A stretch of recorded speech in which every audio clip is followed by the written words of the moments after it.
Here we go. Good evening and hello to everyone watching. Welcome along to another Blether with myself. And have you changed your name recently, or was that Distillery Cat last week as well? Last week it was. It was. I never noticed. I apologise. Yeah, came back after summer holidays, so I thought I'd give myself the full proper title. Good stuff. I mean, this is a name that is going viral as we were talking just before we went online. Yeah, today has been a weird day. So for anybody that's not seen it, I feature in a reel by Christopher Coates that's gone viral and it's just hit 1.2 million views. So my phone has just not stopped all afternoon. I have heard every double entendre and pun to do with Valencia's and a good finish and everything else that you can think of. So yeah, it's been an interesting day. Brilliant. It's funny. If you haven't watched it, guys, get on. Is it on YouTube yet? It'll be all over YouTube, I'm sure. Oh, I haven't looked, but it probably is. Yeah, I'd imagine. I would search for Christopher Coates at the distillery we all know, but try not to mention. Well, yeah. Good evening, Dave. Dave is off the drink as he's busy in the kitchen. Are you busy cooking, Dave? What are you doing in the kitchen that has kept you so? He's maybe making his packed lunches ready for the academy. Dave's joining us next week. Oh, cool. The academy. Maybe he's getting all his food prepped for that. Maybe he's baking fine pieces for us all. Let's hope it's that. Yeah, he's a good lad, Dave. So maybe that's what he's doing. Or maybe his wife doesn't cook and he can't cook. Oh well, there we go. Dave, thanks for joining us on YouTube. Anyone else who's watching, let us know what's in your glass. I am just away to pour a wee gin, and no prizes for guessing which gin it is. Are we original from the Gin Bothy, who is Dave has just put in a comment on YouTube, and I'm a bit perplexed by that. I don't know if you're calling me a cock, Dave, or if you can elaborate a little bit. He can't spell either. Do you know what? My whole day has been surrounded by references to things like that. So don't worry. Well, this is what I thought, maybe. Dave, you got it right first time if you were saying cook. Anyway, so I've just poured myself a wee gin. I'm going to try to have the first one neat, actually, because I do like a neat gin. Kat, what's in your glass tonight? Well, I wasn't very prepared, so I didn't have time to get anything Gin Bothy related. So what I went for instead was Auchentoshan, because they are about to celebrate their 200-year anniversary on Saturday at the distillery. So I thought I'd go with the 3-wood. Excellent. It's a lot darker than I remember the 3-wood to be. It could just be my crappy lighting, to be honest. Yeah, we need to get Rick on to jibby about your lights. I know. It is quite dark, though. I'm going to pour one out just to see if it has, because sometimes it looks darker in the bottle than it does in the glass. So I'm going to go turn the light on, actually. And then I'm going to go pour it out and we can see how dark it is in the glass. Hang on. We've got Russell on YouTube. Evening, Russell. Can't stick around. He's on the football course. You got Villa and Aberdeen. The Mighty Dons are on tonight. So hopefully we get some good news on that front. We're going to introduce our guest tonight, guys. So let's welcome along Kim Cameron. She is online. Good evening, Kim. How are you? Good evening, everyone. Yeah, good, thanks. Happy Wednesday. Happy Thursday. Happy Thursday. I'll have a wee drink to that. Yeah, absolutely. Thanks very much for joining us. I know it was quite last minute, but we really appreciate you coming on and joining us for the Blether. Hopefully we'll have a good laugh. And as you said on the pre-live chat, it's all about the quality. So we'll have some quality Blethers. Guys at home, if you're Facebook or YouTube, make sure you get those questions coming in, and hopefully we can get those answered. So just before we came on, you're saying 9 years, just over 9 years, the Gin Bothy has been on the go. Is that right? Yeah, 9 years ago, we entered the Jara Jam into the famous World Championships. Now, I know if any of your listeners have ever heard of that, it is actually a real thing. So there's a world championship held every year, and people put their jars of jam in from all over the world, and they're separate marmalade ones, can't be confused. But the championship I put an entry into, and it was back 9 years ago at the Dundee Food and Flower Festival was where the competition was, and we won a category with our Merry Berry jam, which was raspberry and gin jam. So that's how it all began. Amazing. I love that it's called Championship as well. The person who came up with that should just be knighted. That is genius. Well, I think this year it's called the World Jam Festival, but yeah, then it was the World Championship, and yeah, very, very serious competition. There was jars of jam, hundreds of jars of jam appeared from all over the world. Because you go to like the Tara show and things when they're doing the competitions, and it's all very serious, isn't it? It's like totally. It's like cut the tension with a knife. Yeah, well, yeah, I was really lucky to win. Well, I won one with the raspberry and mint and raspberry and gin, and converted a wee bothy on a farm that I rented, and just put a production kitchen in, and it was called the Jam Bothy because it was jam and a bothy. So there's nothing really exciting about the branding at that point. It was just Jam Bothy, and yeah, more and more over time, my mum in her wisdom told me, as you're making lots of jam, as I'm sure some of you'll know, I had lots of juice left over, and there's not an awful lot you can do with the juice. And my mum said, well, rather than waste it, why don't you add it to gin? Because that's what they used to do. And armed with as many demijohns as I could get from attics and lofts and friends, I started infusing the juice with the gin, a local gin that I'd bought in from a distillery. And the long and short of it is there was more people coming up the glen for the gin than the jam, and the Jam Bothy became the Gin Bothy 9 years ago. So I guess I was dabbling over 10 years ago, but officially it was 9 years ago. It's absolutely flown by. That's amazing. So that puts paid to the age-old question: what came first, the gin or the jam? Definitely the jam. And it's funny because we've just we've moved to a bigger bothy now. So we our batch bothy was in Kerrymuir, and was about, I don't know, 8-9 times the size of the bothy that I started with up the glen.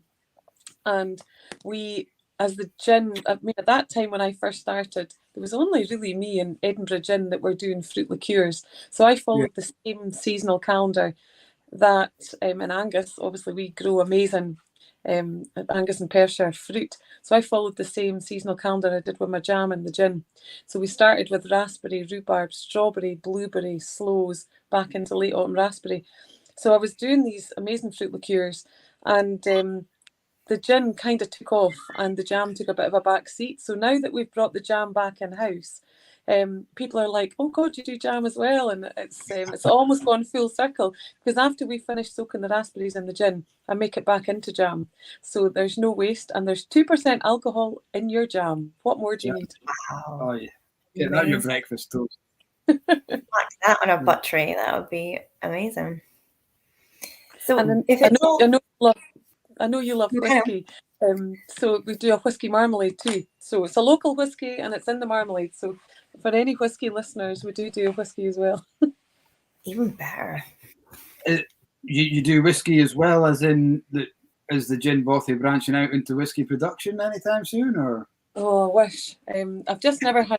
If I'd called it the gin shed, I might have had a wee bit more room, but the bothy was just never big enough to take the size of stills that we would need to do, or I didn't have the money to do whiskey. But no, we use a local whiskey in our marmalade, so it's a whiskey marmalade, a rum marmalade, and a gin marmalade. I'd love to go into whiskey. I think there's so many things that we could do with blends. I know it's a bit taboo, but there's lots of flavoured. Almost like a whiskey liqueur that you could do that I think there is a gap in the market for, and certainly is for export. If I could do what I do with gin and whiskey, there'd be a lot of people really interested in that. But at the moment, it's gin and rum. Yeah, because there's not many fruit whiskey liqueurs, is there? I think the only one I can think of is the Framboise from the Fraser guys. Fraser. Mm-hmm. I think that's the only one that I can think of that do a berry. There's the brambles or sloes and all that kind of thing. But yeah, I think that'd be a great market to get into. Absolutely. Yeah, watch this. And would that have been quite popular like years ago when they were just infusing everything to make it more palatable? Was like flavored whiskey like a thing back in the day? Yeah, pre-cask maturation it would have been, I think anything to make it taste smoother and to take that edge off, that burn. Even we go back to some of the recipes you can look at of people that were doing it, late 18th century. There was either sugar or fruit or whatever they could macerate at that point was used in, it would have been a whiskey base or wheat base at that point. So yeah, there's definitely something there, but I know some of your listeners that isn't necessarily what they want to hear. But yeah, fruitiness I think might encourage some younger or people that haven't tried whiskey before. It might introduce them to whiskey, because we definitely find that people start their gin journey with something sweeter or fruity, and then gradually they move into full strength gin. So the same might happen with whiskey. It's good for cocktails. Wow. Yeah, good for cocktails. Great for cocktails. And I think, as you said, a starting point, people looking at maybe getting into whiskey or gin, a cocktail is great, or that liqueurs, like you say, Edinburgh gin and yourselves. But I don't think Edinburgh gin started off with gin liqueurs, did they? And it was a bit of I always found it was a bit of an unlevel playing field in that.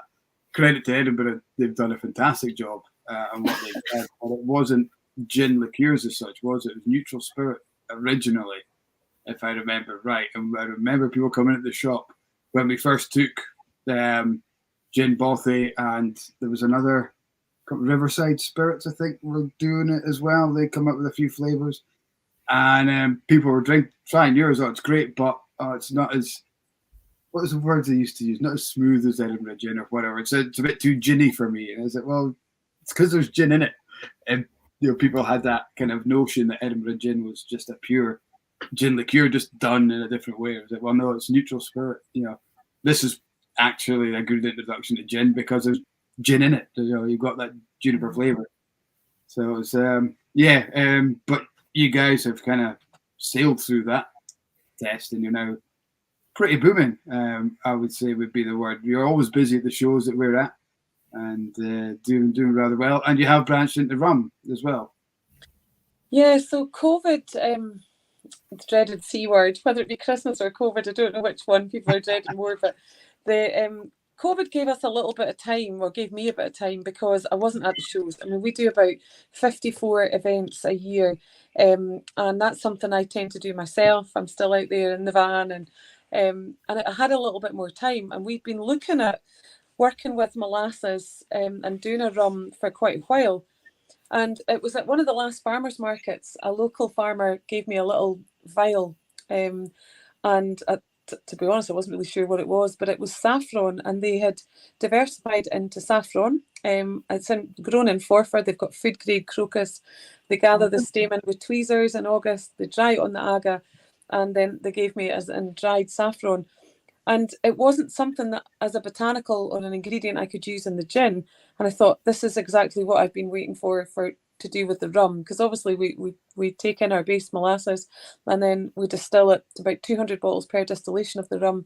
But the saffron gives it an amazing colour, but it also gives it almost like this burnt orange flavour that comes through at the end.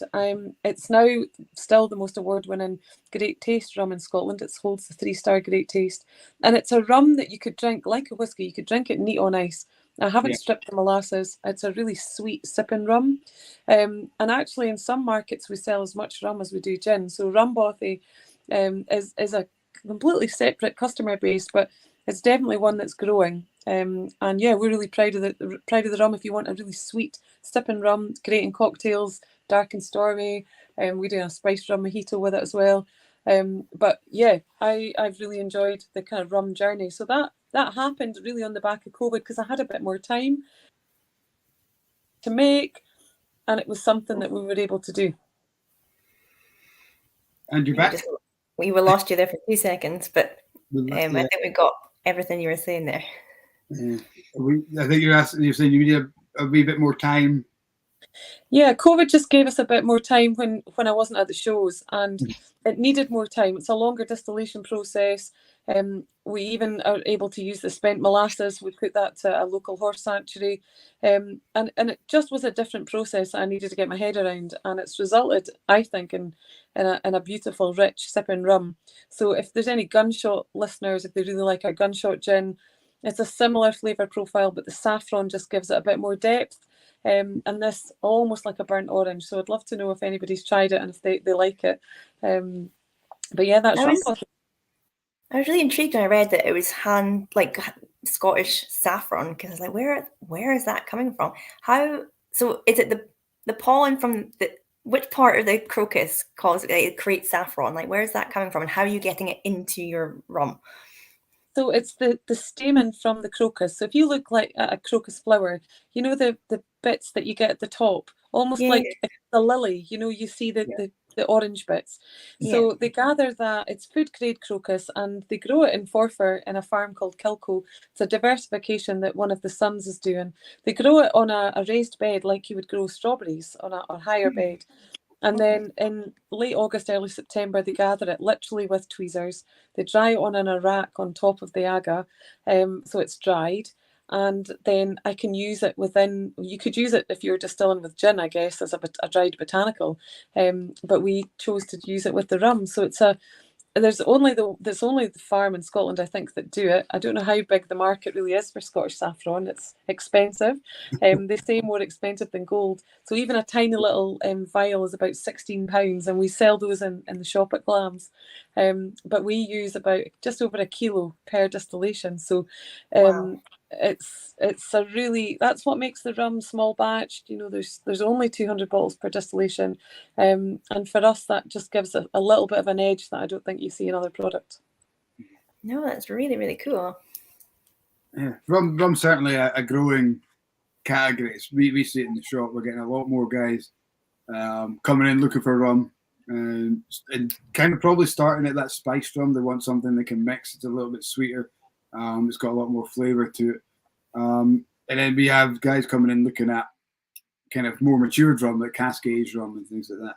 So I guess, would you regard spice rum as kind of like what a gin is to maybe a vodka, where it's just been, that base has just got a flavour, maybe fine-tuned to a palate. It's a little bit different to somebody who's maybe drinking that bit neater. Yeah, definitely. I mean, I wanted a rum really for my own personal taste, that was sweet enough that I could have on the rocks. It's a 40%. It's a neat rum to me. It's great with a ginger ale or great with a mixer, but I just wanted something I could drink on ice or put in a hip flask if I was heading up the hill. If we were to move into, and it's something we've got sherry casks, that bourbon casks that I'll look at aging it in and see how the flavour takes from there, and possibly do something that's not as sweet. If we strip the molasses, then you could get a flavour profile that wasn't as sweet. Our rum is a sweet sipping rum. There's no doubt in that. But it is great in a mixer. I do love your rum as well, and I'm more of a dark and stormy person when it comes to spiced rum. I like a golden rum, neat like a whiskey, but you do cover both bases, absolutely. I know it's Annette who works in the shop. It's her go-to rum. That's her kind of first rum of choice whenever we get it in stock. She's taking a bottle home with her. So you've certainly got one person at least, and I'm sure there's very much more out there enjoying it. I'm on your original gin tonight, which is, you know, a really good. When did you start making your own gin then? Because you say we've been around 9 years. You started. Yeah, so we bought in I bought in my first batch of gin. I am often called an accidental gin maker because I didn't know how to distill when I started. I was jam and kind of food based more. So I bought in my first batch and started macerating, really looking at the maceration process and how quickly I could get flavour through from neat spirit. But I discovered at that point that I couldn't control the juniper, and you mentioned earlier about the ginniness. There was too much juniper forward coming through for the liqueur, and it was the fruit flavour wasn't taken as quickly. So I learnt to distill. I had an amazing distiller who taught me the ropes. I'm not trained through Heriot Watt or any fancy course. I'm self-taught with a distiller who still works with me now, and we subcontract him in to help us. He's my original distiller. And the original really came about because I wanted to distill something that was from the mountain. We were in the Glens, Glen Isla, and everything around us was heather, milk thistle, Scots pine. I added rosemary at that point. We've got hawthorn. So our original gin is our classic London Dry, and the first distillation of that would have been 2017.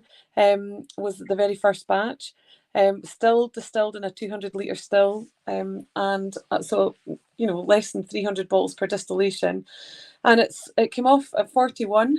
So 41% was our optimum ABV for our original, but it's 100% natural and sugar free. And hopefully, if any of you have had it neat, it's a smooth, savoury gin. So juniper forward, rosemary in the middle, and then the Scots pine finish, but a smooth gin. I like it neat. Again, I kind of think of gin a bit like cooking. So whatever we add to the flavour now is going to bring out whichever flavour profile you want to bring. So with a Mediterranean or a light tonic, if you want to bring up the citrus, just add a bit of orange. If you want to bring up the herbiness, just a wee bit of rosemary. And you've got a classic London Dry. So for us, that's where the base all starts. And I just wanted something that was our original. That's why, again, there's nothing fancy with the name. It's just called original because it's where it all started. Yeah, it's really nice, neat. I can testify to that. There's a little bit of sweetness in there as well for me, more from the mouthfeel. There's like a creaminess. That's the milk thistle. Yeah, just holding all that together, which is lovely. And it's really nice. I was going to have a couple of sips neat to get my mouth into it and then pour a bit of tonic, but you can see there's not much left. Just been sipping away at this. So you started with jam, you went into gin, where we're playing with rum. Any other spirits on the horizon? We kind of briefly said whiskey's maybe just out of reach at the moment, but anything else you're looking at? Well, today, ironically, it's not really a spirit, but I've been making butter.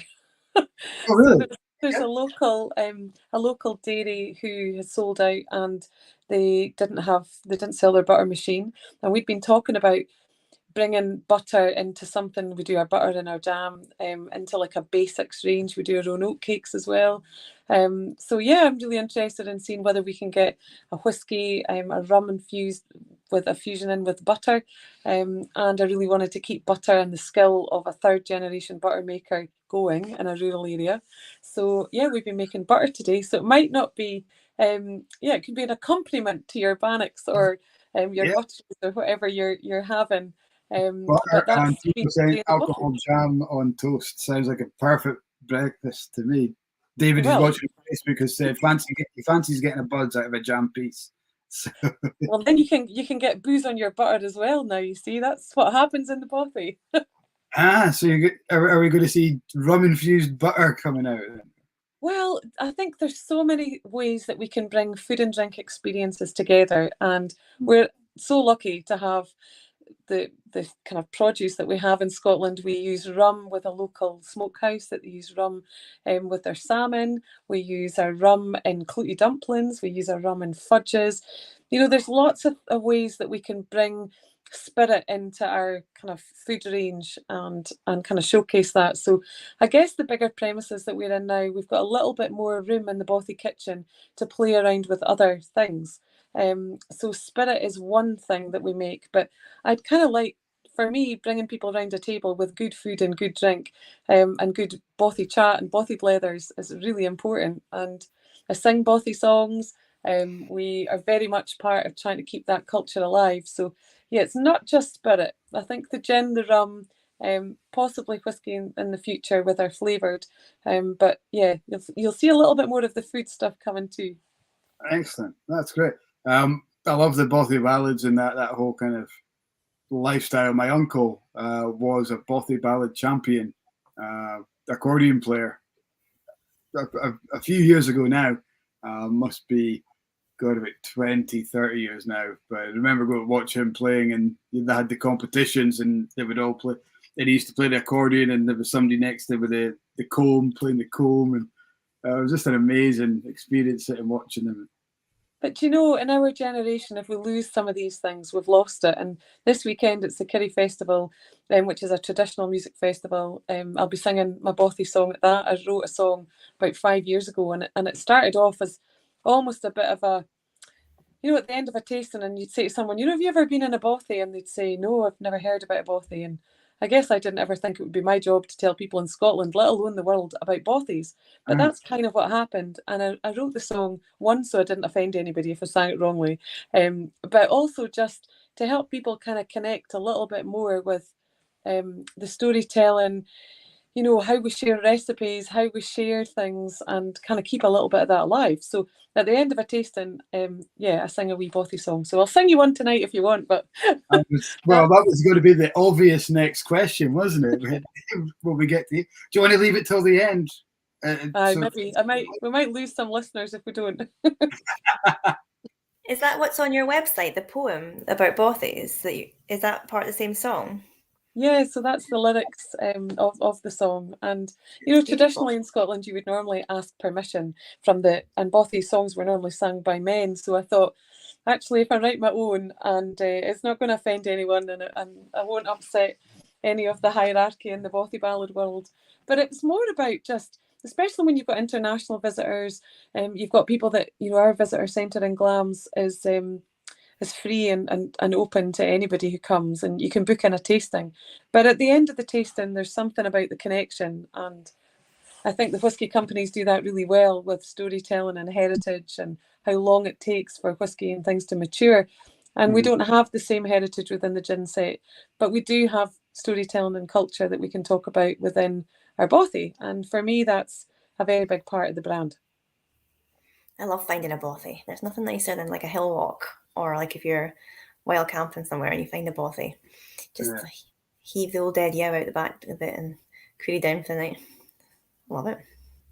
And I think that's a lot of what my impression of a Bothy is. I used to do a lot of hill walking, and it would have been the shelter that you found. And quite often somebody else had found it before you, or somebody would come in just after you. And you'd always end up having a chat to them and getting to know them. And totally. It probably initially felt forced, but after 5-10 minutes, it was, you kicked off the shoes and you just sat back and relaxed. And somebody inevitably would pull out a bottle of something from somewhere. And, definitely. And that's how hospitality, though, isn't it? And again, I think we need to hang on to that. You enter as strangers and you leave as friends. And at a tasting, that happens quite a lot. We've maybe got 3 or 4 mixed groups together that have never met from all over the world. And they leave with some sense of camaraderie or connection. And that's what spirit and good food and drink, I think, does. I mean, we used to use alcohol and music to make life better. Well, nothing's really changed, has it? Not at all. Not at all. Yeah. We use it to celebrate, but we also use it to commiserate as well. So it's perfect for all occasions. So is it you that writes the blog that's on your website? Yeah, I've got one of the girls in the team that helps me a wee bit with that. So we do the first one, and then we've got a couple of people that'll screen proof it and make sure that I haven't said anything too radical, or they'll sense check it all. No, it's beautiful. I was reading it last night. I love the article on hip flasks, and you were saying that the shape of a hip flask is a natural indent for having against your leg or your hip, and I was like, why did I never figure that out?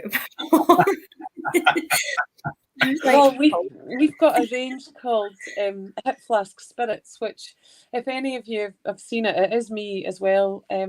We started to use the word hip flask spirit quite a lot when we were talking about our gunshot and have it in your hip flask when you head up the hill. And I began to have to protect that, so we trademarked it a couple of years ago. So Hip Flask Spirits is us. It's a bit of it's probably not a younger brand, but it's got a bit more of a vibe to it. It's, paddleboard and hill walk and climbing. It's not just about Bothy, and it's also transferable in any language. People understand what a hip flask is, whereas sometimes you have to tell them a little bit more about Bothy.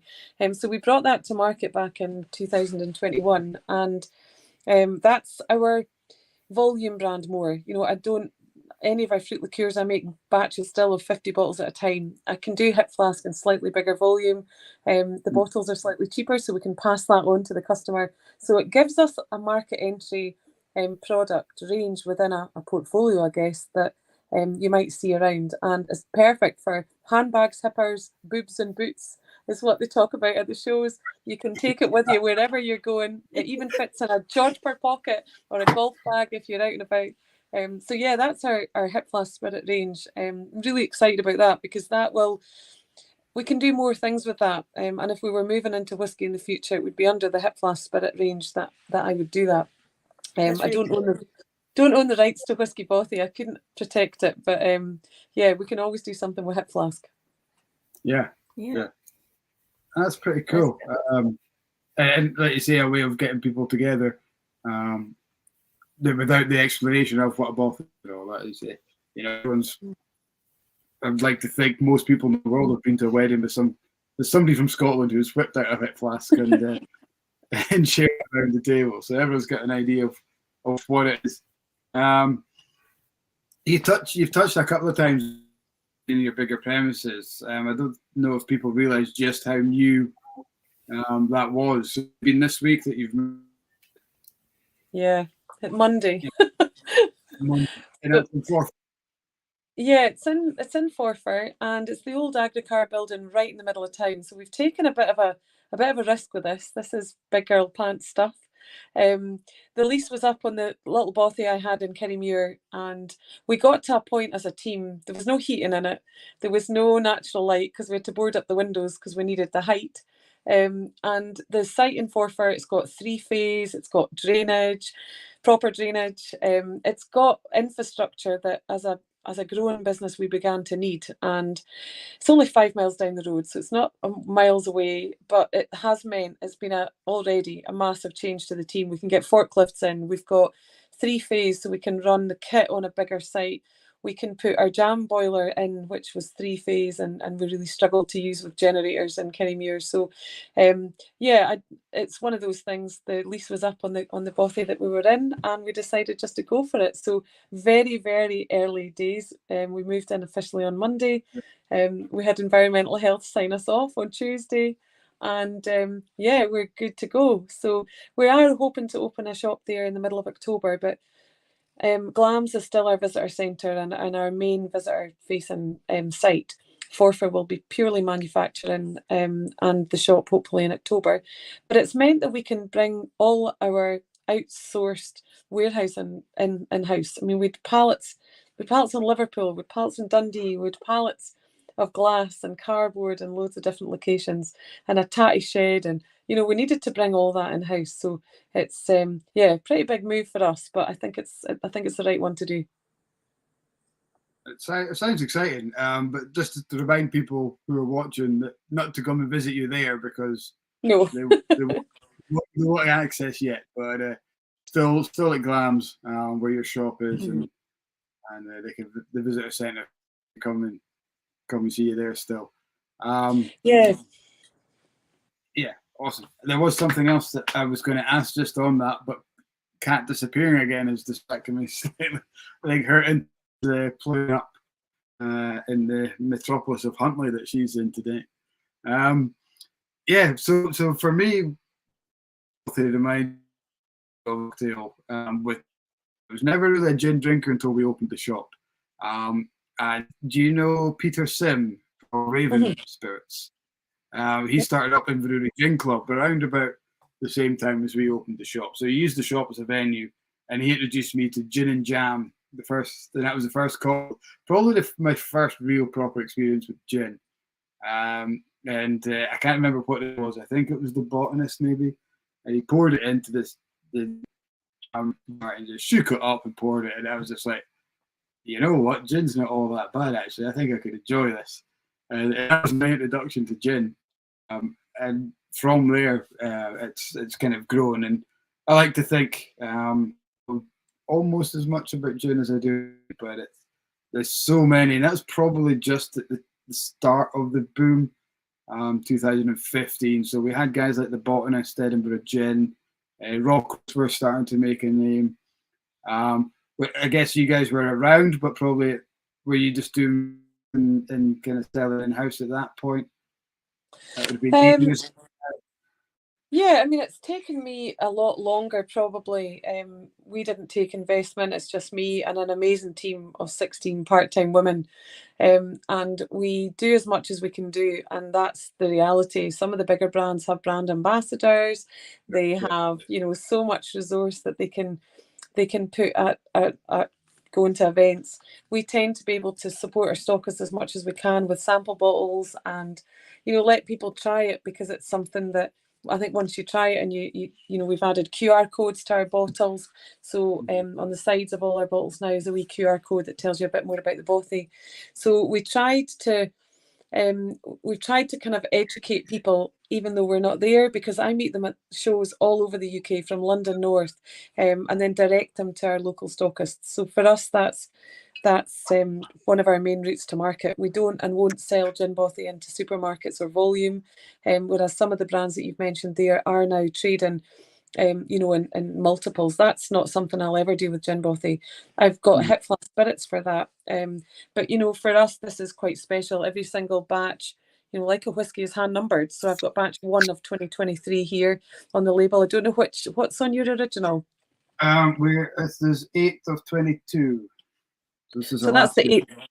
Yeah, so the eighth distillation in 2022, and we wouldn't do volume into supermarkets. So yeah, you probably don't see us as much as you maybe see the other brands, but I'd like to think we're in the places that people appreciate good food and drink.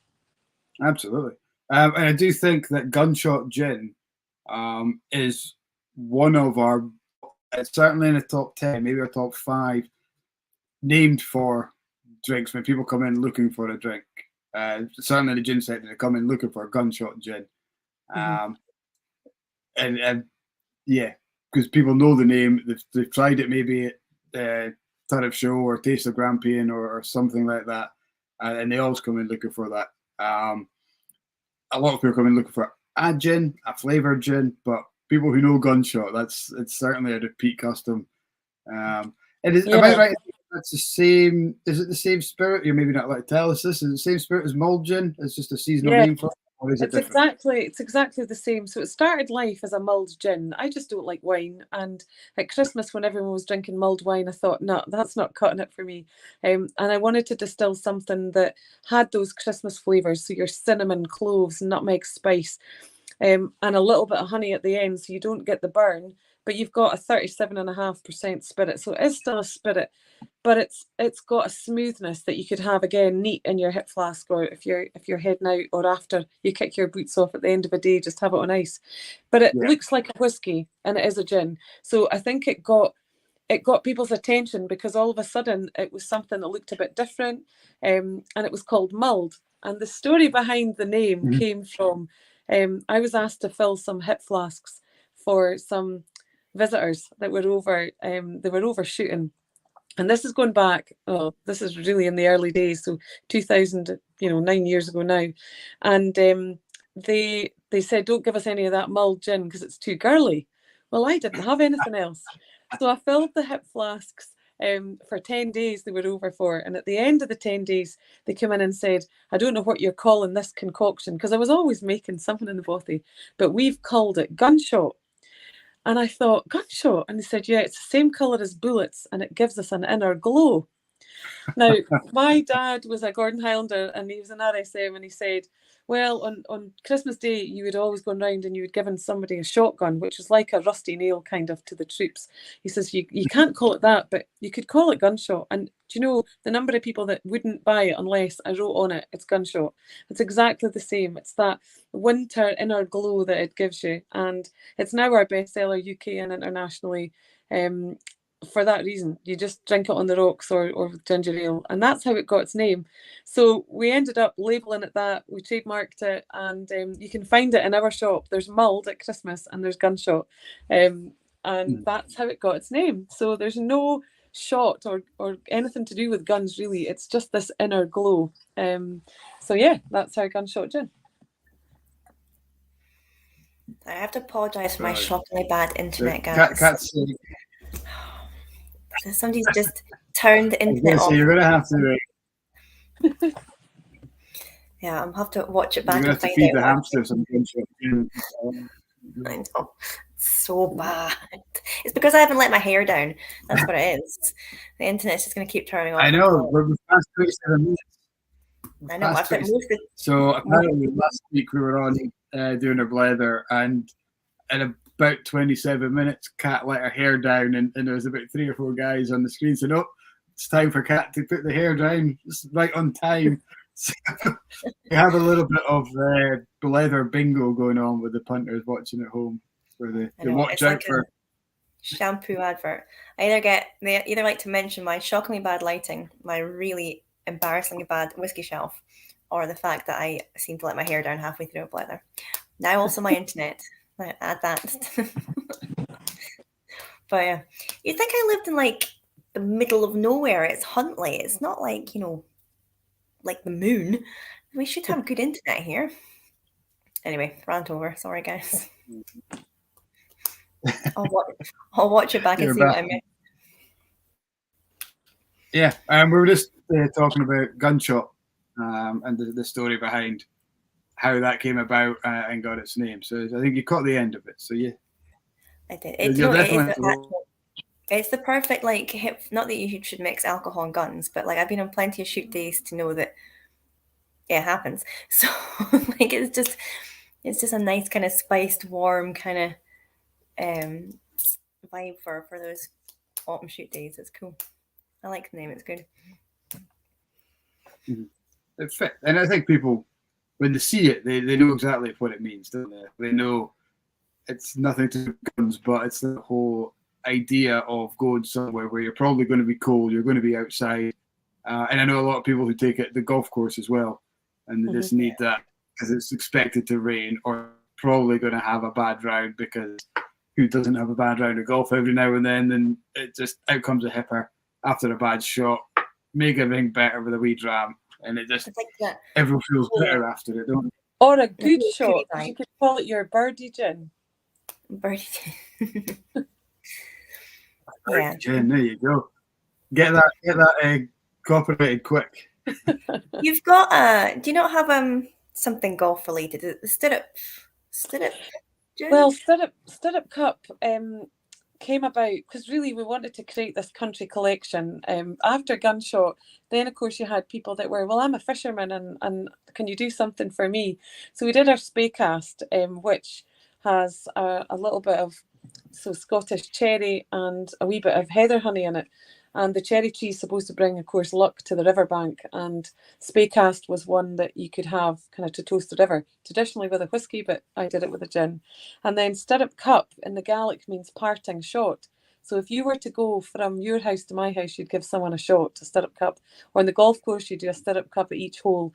Or if you were out hunting on a horse, you would have a Stirrup Cup. So Stirrup Cup, I use gorse, fresh apple and ginger. So we gather gorse before the sun dries out first thing in the morning in early kind of April, May time. And my granny used to make it into a syrup. So it was before berry season and it sweetens it just a tiny bit so you could have it neat. So gorse, fresh apple and ginger is in our Stirrup Cup.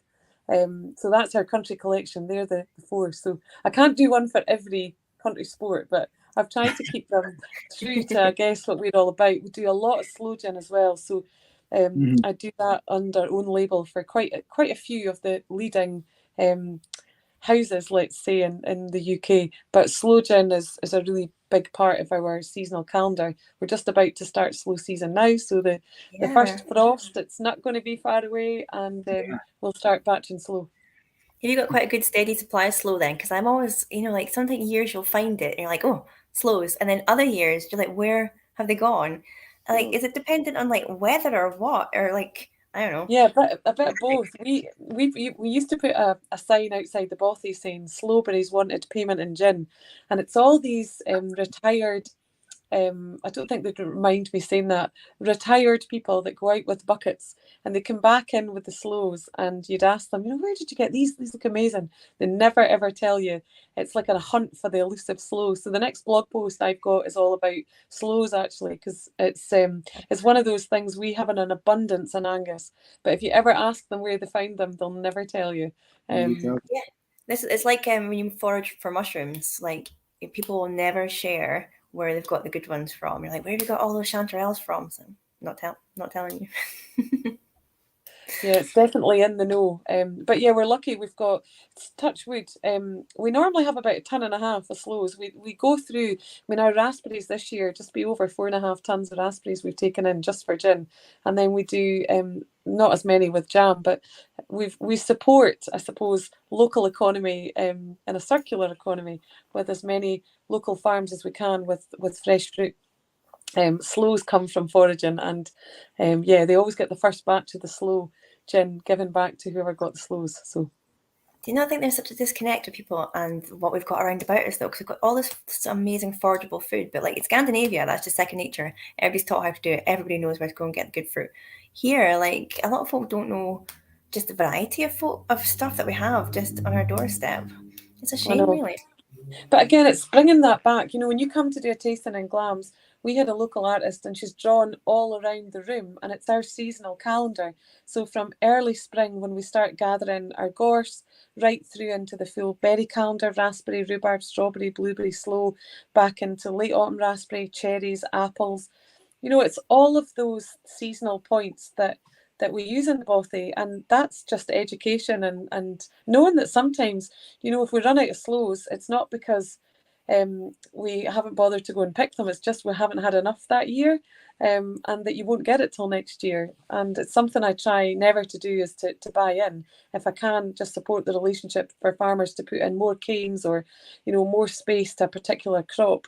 Even on our jars of jam, we've got a little QR code, and it's me in the field with the strawberries, with the rhubarb, and we work with the growers to grow enough to feed what we need. And it's just a little bit more education, I think.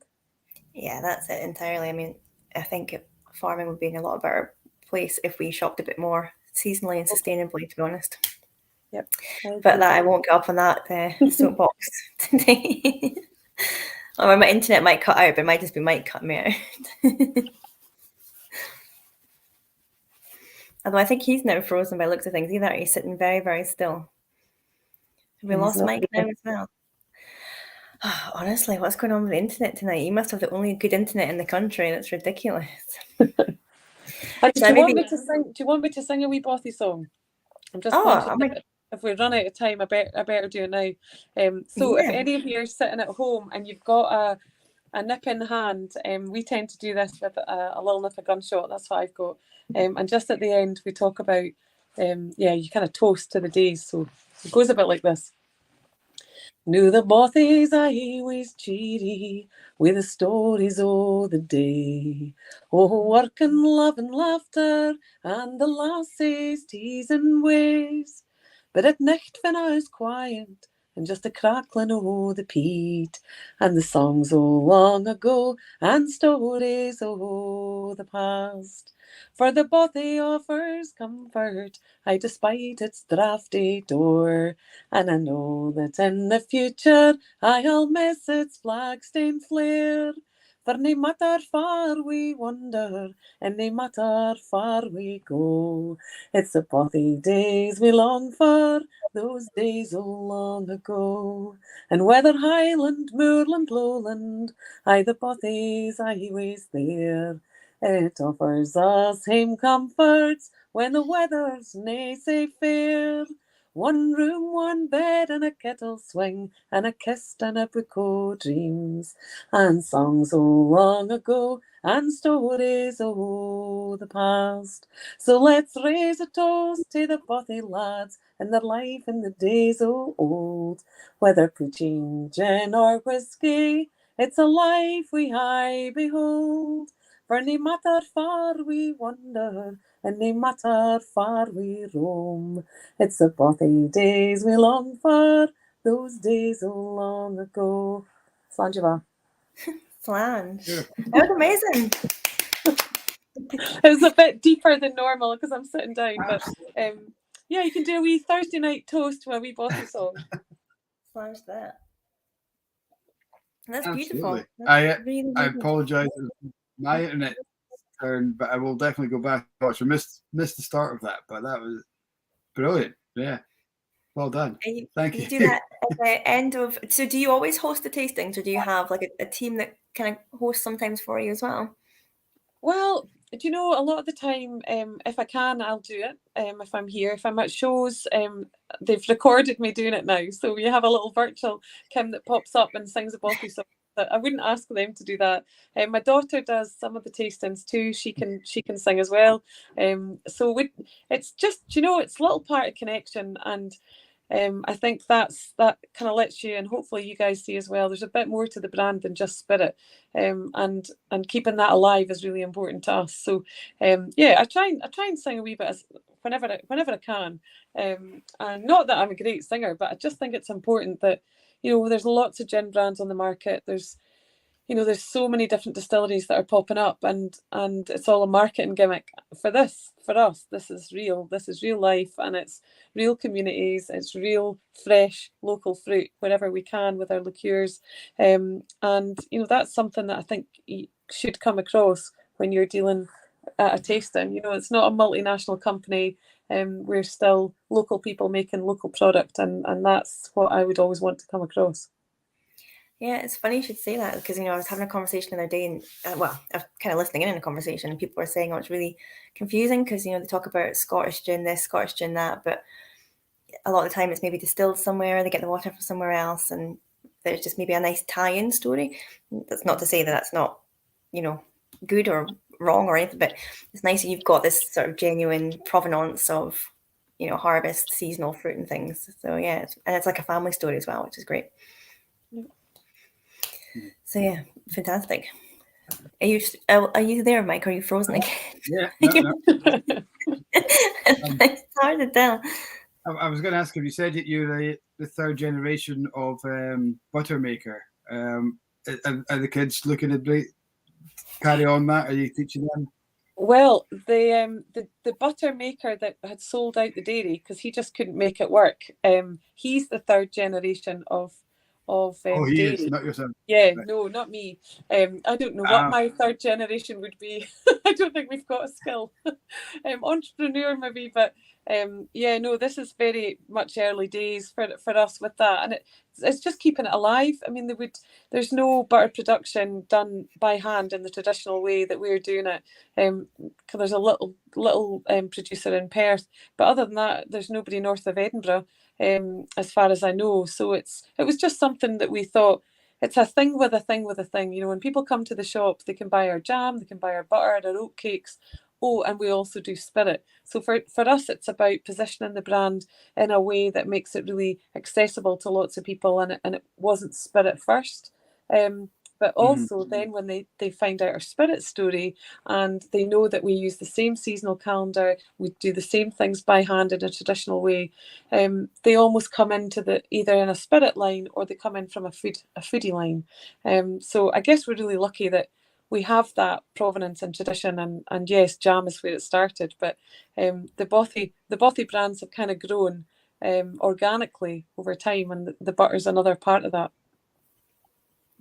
I've tried making butter. That's hard going, but I just did it small scale with like separating the curds and weighing like a sort of shaker, but you have to go with that for ages before it finally separates.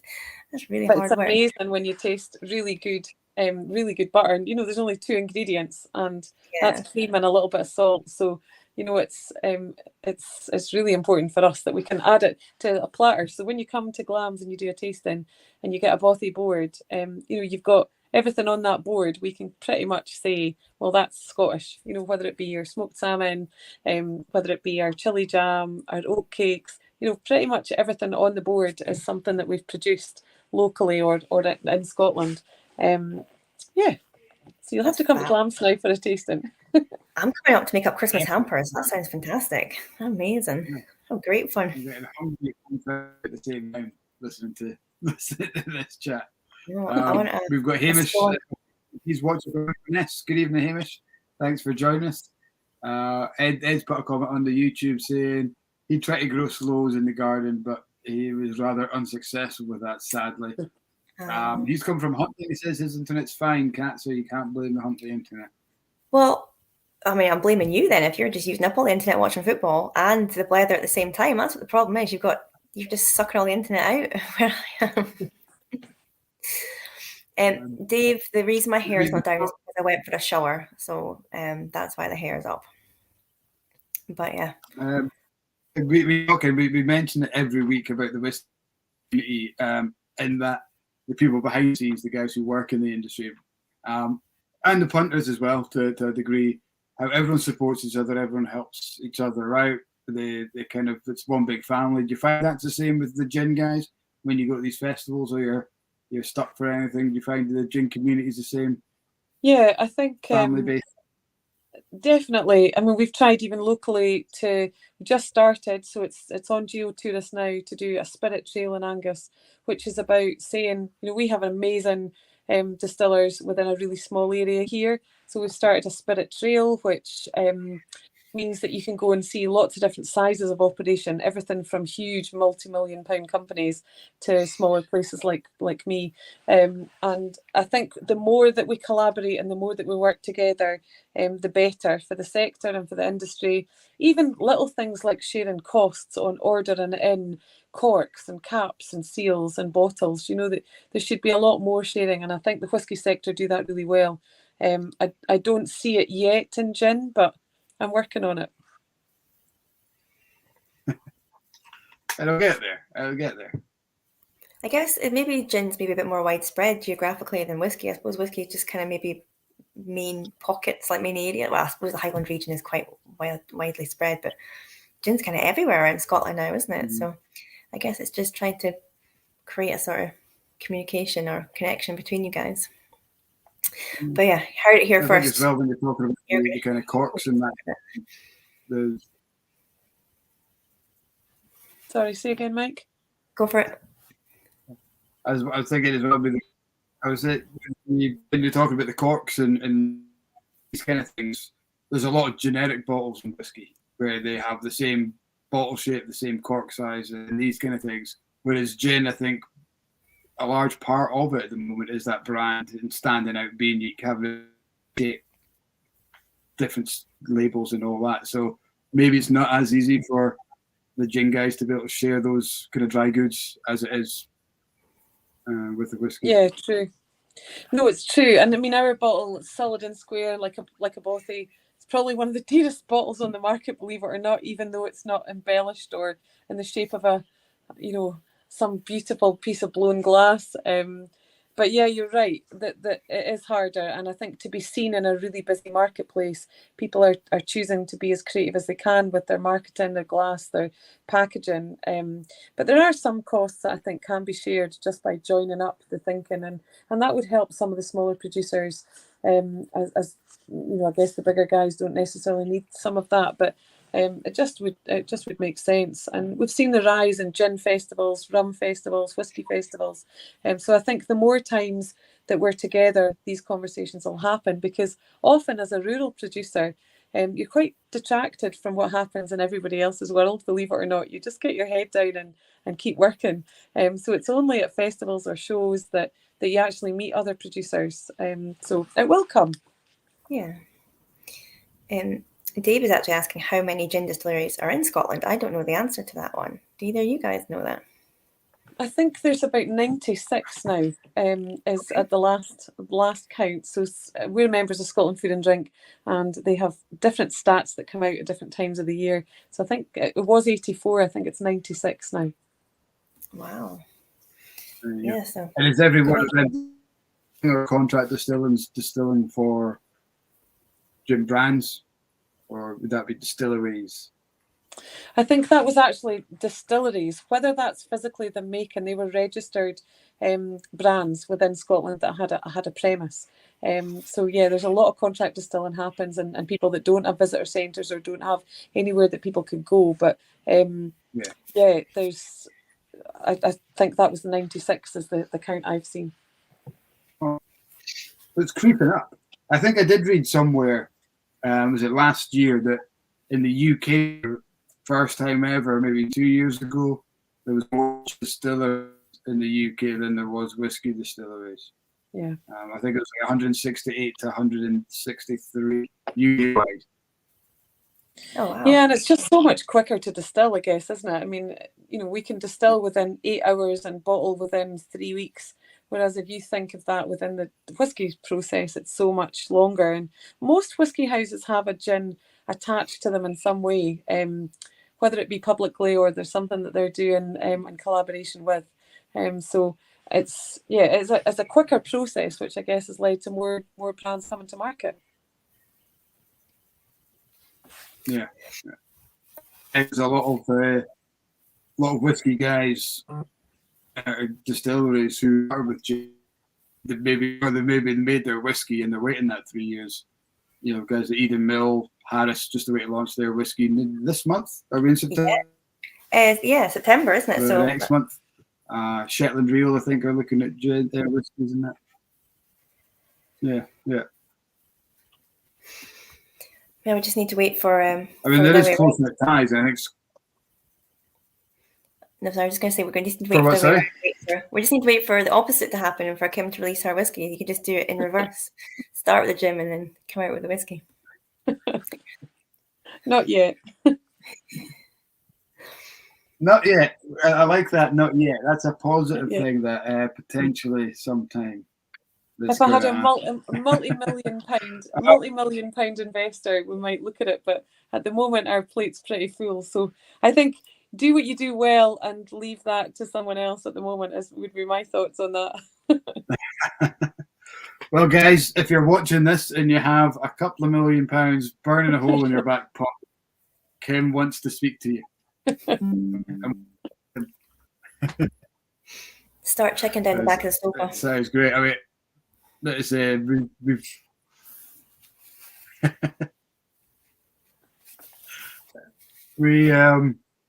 I think we're having quite a few issues with the internet, Kim, and I appreciate you kind of came and helped us out very much last minute.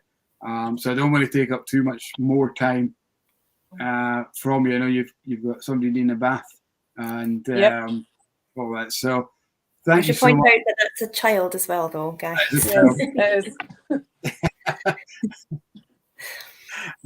So thank you so much for joining us tonight, and hopefully we've let the guys know at home a little bit more about Gin Bothy. I'm sure they've all heard about you before, and I'm sure they've all tried you, but they know the story. They now see your face, and they heard a little bit about you. So and heard your amazing ballad as well. Coming on and chatting a little bit of nonsense, but a little bit of nonsense and a bothy blether. That's singing for us as well. It's been fantastic. Anyway, nice to see everybody, and take care. Yeah, nice to see you. Thanks for joining. Next time we'll have to do it in person.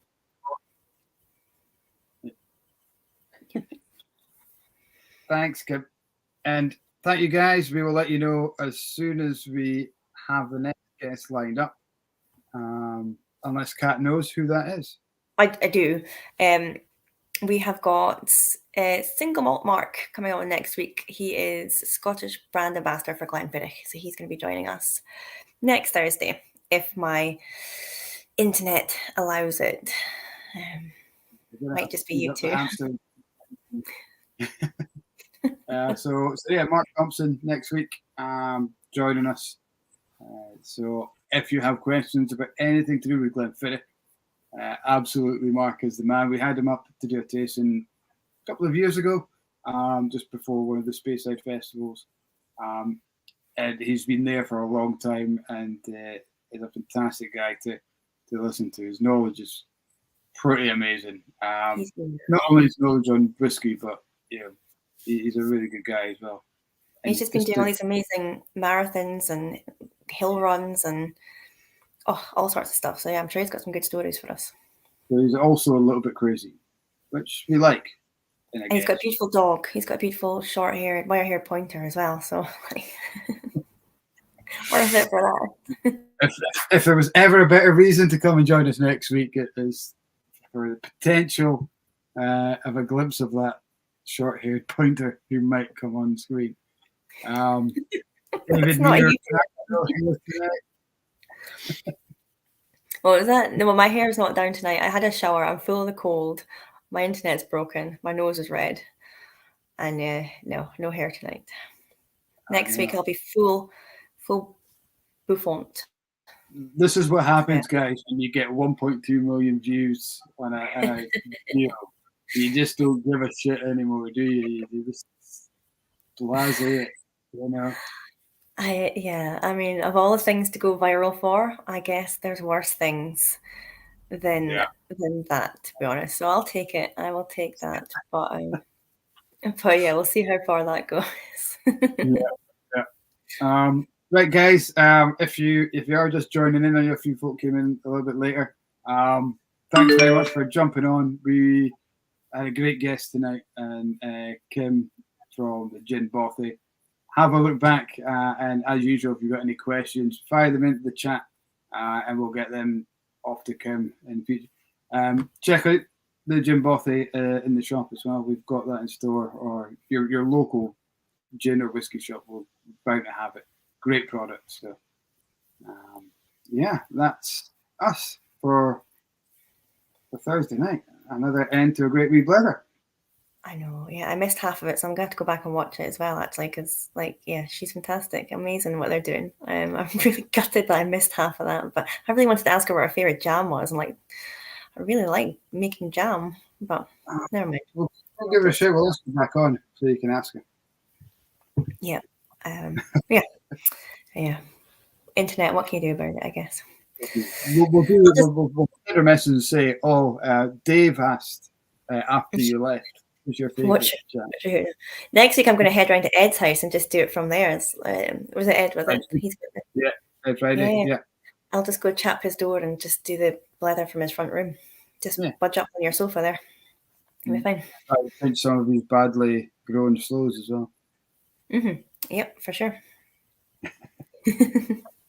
Right, guys, we're now just proper here. So we are going to let you go. Enjoy the night. Have a great weekend. If we see you in the shop, even better.